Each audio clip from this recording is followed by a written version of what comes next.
जय श्री राम सभी भक्तों को, जय माता की। फिर एक नई वीडियो के साथ आप सबके सामने हाजिर हो गए हैं। और आज की जो हमारी वीडियो है, इसमें आप बताइए कि जो हम रोजाना पूजा करते हैं उनमें उसमें हमें किन बातों का विशेष तौर पर ध्यान रखना चाहिए, जो खास तौर पर आपको भूलनी ही नहीं चाहिए।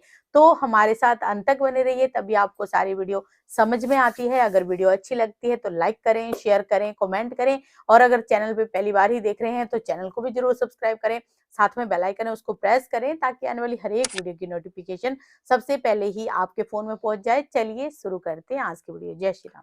जय श्री राम। जय श्री बालाजी महाराज। बाबा की असीम कृपा सदैव आपके ऊपर बनी रहे और मेरी माई जगत जननी मां भवानी अम्ब की कृपा आपके घर में अन्नपूर्णा रूप में वास करे। जय माता दी। जीवन को बहुमूल्य बनाने के लिए कुछ विशेष बातों का अपने जीवन में अनुसरण करने से हमारा जीवन जो है प्रभावशाली बन जाता है और हमारे जीवन के अंदर बहुत ज्यादा उत्साह बच जाता है और ऐसी ऐसी तकलीफें हमारी दूर होती हैं जो अगर उन बातों को हम अपने जीवन में धारण करते हैं। जैसे कि पूजा के समय इन 5 बातों को कभी मत भूलना। अगर आप जब भी पूजा अर्चना जाप नाम जाप या कुछ भी करते हो घर के अंदर, तो इन 5 बातों को आप सुबह की पूजा में धारण कर लीजिए। 5 बातें कौन है? ये 5 बातें जो है आपके जीवन का आधार है। अब कई बार कहते हैं कि हमें सब कुछ पता होता है, लेकिन पता होने के बाद भी हमें उसका पूर्ण रूप का महत्व नहीं पता होता। हमें जब महत्व पता लग जाता है किसी चीज का, तो वो वैल्यूबल बन जाते हैं। जिस प्रकार से एक 60 रुपए किलो के दूध में कम से कम 2000 रुपए किलो का घी छुपा होता है, इसी प्रकार से हमारे जीवन के अंदर, हमारे शरीर के अंदर एक बहुमूल्य आत्मा है। अगर उस आत्मा का संपर्क श्री चरणों से हो जाए, परमात्मा की श्री चरणों से हो जाए, तो वो आत्मा जो है बहुमूल्य बन जाती है और हम भव सागर से पार हो जाते हैं। भगवान के परम धाम को अंत समय पे हमें प्राप्त होना पड़ता है। तो हमारी जो 5 बातें हैं, ये अपने जीवन का आधार बना लीजिए।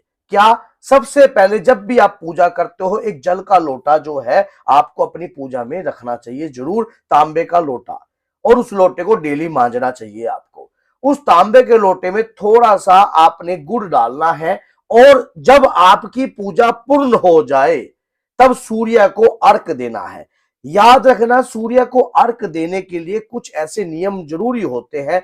कई बार हम सूर्य को अर्घ देते हैं तो ऊपर से दे देते हैं। इस प्रकार से अर्घ नहीं देना चाहिए, क्योंकि उसके छींटे जो है हमारे पैरों पे रखते हैं। हमें किसी पात्र पे उसको जैसे कोई हमने पात्र ले लिया, फिर हमें सूर्य को अर्घ देना चाहिए, ताकि जो हम अर्घ दें उसके जो छींटे हैं हमारे पैरों पे ना आए। और उसे जो चंदा मत को हमने अपनी आंखों पे लगाना चाहिए। इससे आपकी आंखों की रोशनी बढ़ती है, आपके शरीर में प्रभाव बढ़ता है, आप तेज होते हो, आपका व्यक्तित्व महान बनता है। आपको पता है कि जब सूर्य अपने पूर्ण आकार पर आता है, जैसे कि मकर संक्रांति जो अब टपी है, सूर्य का मकर राशि में प्रवेश होना, तो इसका मतलब ग्रीष्म की शुरुआत। तो उसी प्रकार से जैसे आपका सूर्य अगर कुंडली में बलवान होता है, आपका व्यक्तित्व बलवान होता है, तो समाज में आपकी जो छवि है, जो प्रतिष्ठा है, वो और भी ज्यादा बढ़ती है। पहला पॉइंट तो ये। दूसरा होता है कि जब भी आप पूजा याचना करते हो, अपने पितरों का और अपने कुल देवी देवता का आह्वान कभी नहीं भूलना चाहिए। आपको अपने पितरों का नाम जरूर लेना चाहिए। आपके घर के जो श्रेष्ठ पितर हैं, जो देव पितर हैं, उनका आह्वान कीजिए। कुल देवी देवता का आह्वान कीजिए। देखिए, कोई किसी प्रकार का भूखा नहीं होता, सिर्फ एक सम्मान होता है। आपके खानदान में जो पीढ़ी दर जो पीढ़ी पूजा होती है, अगर मान लीजिए अगर आपके पिताजी को किसी ने जन्म ना दिया था, उनके पिताजी ने, तो आपकी महानता भी ना बढ़ती। तो इसलिए अपने पितरों का आदर सहित नाम लेना भी आपके लिए बहुत ज्यादा फलदायक होता है। इससे आपका स्वयं का अंतर का आत्मविश्वास मजबूत होता है और आपकी कुल देवी और पितृदेव की कृपा सदैव आपके ऊपर बनती है। तीसरी बात जो है, अपने माता पिता के चरण स्पर्श करना। कहते हैं कि अगर माँ बाप इस धरती के देवता हैं और माँ बाप से बड़ा देवता इस धरती पर कोई नहीं है। अगर सही तरीके से माँ बाप की अगर आप पूजा करने लग जाते हो, एक माँ और बाप ही होते हैं जो यह चाहते हैं जीवन में कि हमारा बच्चा जो है हमसे ऊपर की तरक्की करे। आज के समय में अगर आपके फील्ड में कोई व्यक्ति आपके साथ काम करता है, समाज में कोई भी कार्य कर रहा है, तो वो आपको ये नहीं चाहेगा कि आप उससे ज्यादा तरक्की कर लो। चाहे आपका कोई भी भाई हो, बहन हो, कोई भी हो, अगर आपके अंदर रिश्तेदारों को, पैसा आ दोस्त। जाता है, आपके पास सब कुछ आ जाता है, लेकिन माँ बाप इस धरती पर ऐसे देवता हैं जो भगवान से भी ज्यादा आपके लिए सोचते हैं। वो यही चाहते हैं कि मेरी औलाद की तरक्की हो, और पिता ये चाहता है कि हमेशा मेरे से ऊपर मेरे लड़के का ही नाम हो। अगर कोई व्यक्ति राजनीति में है तो उसका पिता जो है वो यही चाहेगा कि मेरा लड़का खूब अच्छा तरक्की करे, या कोई भी फील्ड में करे। अगर कोई क्रिकेटर रहा है तो वही चाहेगा कि मेरा लड़का भी ये चीज करे। क्यों?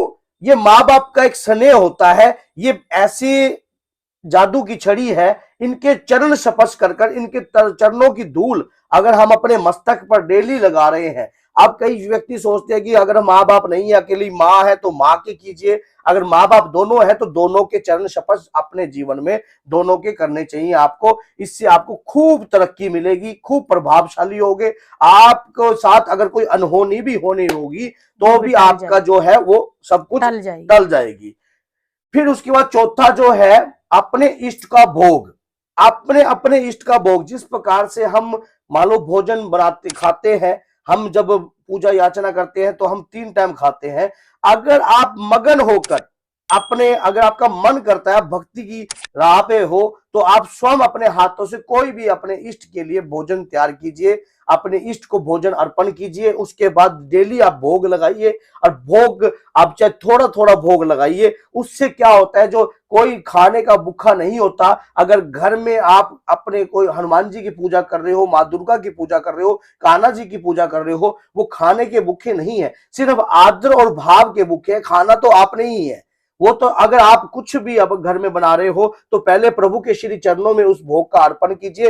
हे प्रभु, इसे दिव्यमान अमृत के रूप में प्रदान कीजिए हमें, और इसे प्रसाद के तौर में। कहते हैं कि प्रभु के चरणों में अगर कुछ भी आप लगा देते हो वो प्रसाद तुल्य हो जाता है। तो इस प्रकार से जब वो प्रसाद आप ग्रहण करते हो, उससे आपके ऊपर आपके इष्ट की कृपा रहती है। आपके इष्ट की हमेशा ही सदैव आपका इष्ट छाया आपकी रहेगी। छाया रहेगी, और आपका इष्ट आपकी तरक्की ही करवाएंगे।